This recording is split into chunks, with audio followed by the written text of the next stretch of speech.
Ay naku, maharlika. Alam niyo po, kung kanino ko unang narinig at kung sino ang unang nagpakalat nung 17 utos 'no, daig pa ang ano, Okay. daig pa ang Diyos 'no? Ang Diyos, may 10 utos ng Diyos. Kay pastor, may 17 utos ng Diyos. Oh, saan ka pa? Akalain mo yon mga kababayan, 17 ano? Yang 17 utos ng pastor mga kababayan, una ko pong narinig yan kay Maharlika. May nakasulat eh. Eh di ba po siyempre, yung mga yan nakakausap si pastor, mga bossing. Di ba? Nakakausap pagkatapos siguro nung um, pagkatapos nung pag-attend o yung pagpapakita ni Maharlika doon sa kanilang ano daw, rally. Oh, sinundan na ng ano, sinundan na ng pag-uusap 'yan mga kababayan, malamang po. So ngayon, nakita ko po 'yun doon sa channel ni Maharlika. Nandoon siya katabi niya yung ano, yung fireplace no? "Hoy Mark, 'wag kang ganyan. Baka mas ipa-stop ka ni pastor."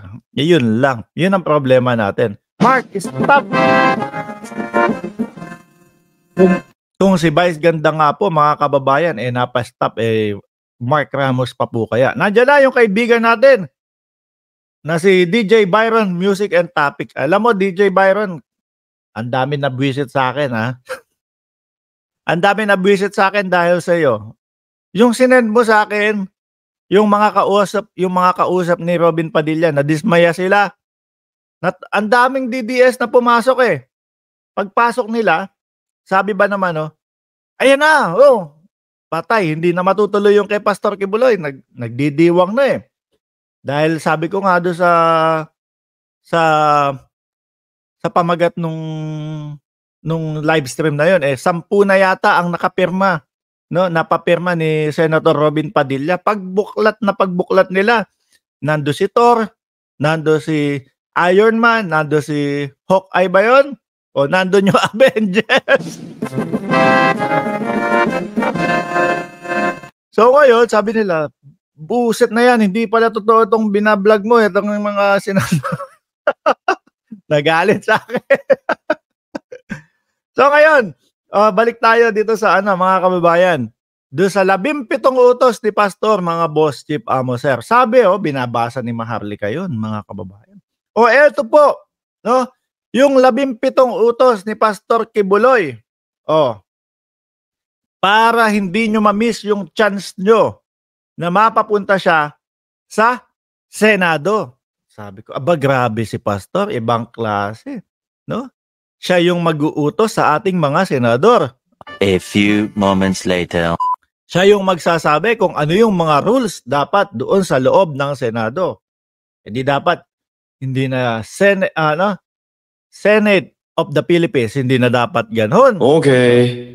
Siguro papalitan na po siguro yan ng Senate of Pastor Kibuloy. Kasi po, yung guidelines, siya yung masusunod lahat Nandoon yung pagka gusto nyo talaga akong umattend, kailangan bayad nyo yung fuel, bayad nyo yung mga pagkain namin, at hindi pwedeng, sabi nga ni Senator Risa Ontiveros, hindi pwede yung 1-star, 2-star, 3-star, 4-star, dapat 5-star hotel kaming lahat, no?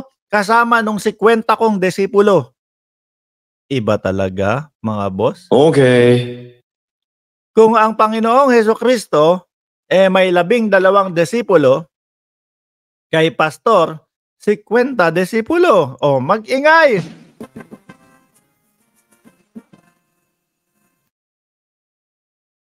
Sikwenta, Kailangan lahat ng 50 bodyguard ko o disipulo ko nandoon sa Senate, sa loob. Kailangan i-unmask yung mga sila, ano pangalan nun? Alias Rene. Tanggalin ng mga mask at kailangan kakausapin ni Pastor Kibuloy. Walang magi-inter... sabi ko, mukhang si Pastor na ang nagtanong. Mukhang si Pastor na ang magi-imbestiga. Baliktad na yata. So yun po, no? Unang-una kong napanood yun, excited pa si Maharlika. Habang nagda-drive ako nun, mga kababayan nasa SLEX ako nun, nagda-drive, pinapakinggan. Sabi ko, aba, may 17 na utos So, nung pinakinggan ko, eto na. Mga boss, sabi ko, siguro itong 17 utos ng pastor, mga kababayan, ay kaya pinadaan kay Maharlika, mga bossing, kumbaga, upang sa ganon, testing the water na naman. No? Testing the water na naman. Kapag kasi inanunsyo sa mga mainstream media at mainstream media ang nagbalita ng unang-una, ang sasabihin niyang mga yan, mga boss, is, syempre, pag mainstream na agad ang nagbalita, totoo na po yun, mga kababayan. Hindi na po nila pwedeng itanggi yun. So ngayon, pinadaan, no, baka nabudol si Maharlika dito. Okay. Nabudol o gawa-gawa lang ni Maharlika ito, mga kababayan. So sabi ko, pinadaan to kay Maharlika. Para kapag yung negative ang maging komento ng taong bayan at ng Senado at ng ng gobyerno ng Pilipinas doon sa 17 utos ng Diyos, 17 utos ni pastor, madali nilang bawiin. 'Di ba? Sino ba naman niya? Siguro iniisip na, pag binawi natin niya, sino ba naman si Maharlika? Wala nang kredibilidad yun. Wala nang naniniwala diyan. Alam na naman ng taong bayan na puro kasinungalingan yung mga ibinablog niyan. O, di ba? Ganon. No? Sabi ko, aba, matalino sila, no? So ngayon, mga kababayan, dahil nga po, nagtatawa ang buong Pilipinas sa kanila doon sa 17 utos, no, na ipinakalat ni Maharlika, rumesbak po, nagsalita na po ang kampo ni Pastor Apollo Kibuloy, mga kababayan. Tungkol po doon sa 17 utos po nila. So eto po, no? Saan ba 'yun? Eto, mga bossing. Windows. Okay? Eto. Ayan. So babasahin natin, Nakasulat dito, no? Umano'y kondisyon sa Senado. Courtesy of Office of Senator Hontiveros. Hataw balita ngayon. Hindi ko na pinakinggan yung hindi ko na pinlay yung buong video. Umano'y 17 kondisyon ni Kibuloy sa Senado, binatikos ni Senator Risa Hontiveros. Kung mapapanood nyo po yung sagot ni Senadora Risa Hontiveros, matatawa kayo, mga kababayan. At hindi lang po isa, hindi lang po dalawa, 3 o 4. 5-star hotel po dapat ang kailangan ibigay sa kanila. Ngayon po, nagtataka na talaga ang taong bayan. Totoo kayang son of God itong si Pastor Kibuloy? Dahil salungat na salungat po, mga kababayan Ang ating Panginoong Hesukristo, mga bossing, ipinanganak sa sabsaban, no? Siguro mas pinili, no, ng Diyos Ama na ang Panginoong Hesukristo ay isilang doon sa sabsaban upang sa ganon maipakita mismo, no, sa sanlibutan. Para maipakita mismo sa sanlibutan na ito ang totoong anak ng Diyos, no? Napakamababa po, talagang kumbaga pati po lahat kumbaga nagre-representa, no, sa buong sangkatauhan. Si pastor iba. Kailangan 5-star hotel 'yan. Okay. Kailangan 50 ang aking kasama sa loob ng Senado na mga apostol. Ibang klase po, no? So kaya nagtataka ang taong bayan, saglit lang. Bakit napakamaluho yata nung Son of God? No? Napaka-demanding nung Son of God, mga kababayan. At parang baliktad na po. Tipong siya yung mag-iimbestiga doon sa loob ng Senado. Kaya susunod yan, wag kayong magtataka. Baka palitan na po yan ng Senate of Pastor Kibuloy. So yung 17 nga daw po, mga kababayan, ito po ang sagot nung lawyer, no? Siyempre, kapag galing po sa lawyer kay Atty. Topacio, mga kababayan, ibig sabihin yan, sagot ng kampo nila. Eto. Sa phone interview kay attorney Topacio, as far as I am concerned, as a member of Pastor Kibuloy's legal team, no such demand were made or are being imposed upon the Senate. Specifically, the Committee of Senator Riza Ontiveros with respect to the appearance of Pastor Kibuloy before the Senate.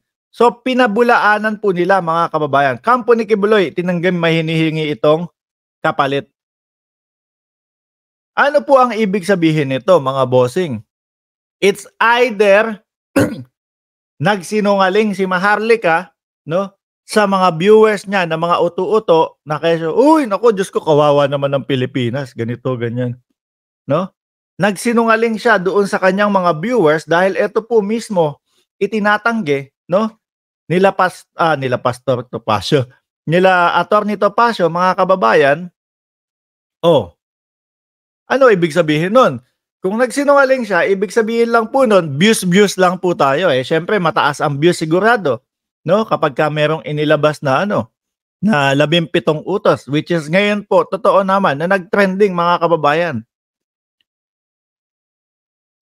Etong mga followers, hindi ba kayo nagsasawa? Inumpisahan kayo doon sa mga kesyo daw, may mga smuggled, may mga smuggling, walang naipakitang ebidensya sa inyo, sumunod yung mga pulboron video, walang naipakitang video. Ngayon naman po, eto, kahuli-hulihan. Kay Maharlika ko unang narinig na may 17 na utos. Di ba? Sabi ni Pancho Salinas, binubisit nyo si Pancho Salinas, wala naman sa yung pinagdadaldal mo, inuulit mo lang ang vlog ng iba. Inuulit ko talaga yung vlog ni Maharlika. Bakit? Pinagsinungalingan kayo eh. Okay. Di ba? Ano sabi sa inyo? May 17 utos daw. Ngayon, itinanggi ni Attorney Topacio. So, paano ngayon? Tsaka talagang kailangan naming ulitin yung mga issue. Kailangan naming ulitin talaga yung issue Gagawin nila yung issue at pagkatapos, pag-uusapan namin dito. Alangan naman kami yung gumawa ng issue hindi naman namin kalakaran yung paggawa ng issue ng mga ganyan. Hindi naman namin kalakaran yung pagsisinungaling ng ganyan. Di ba?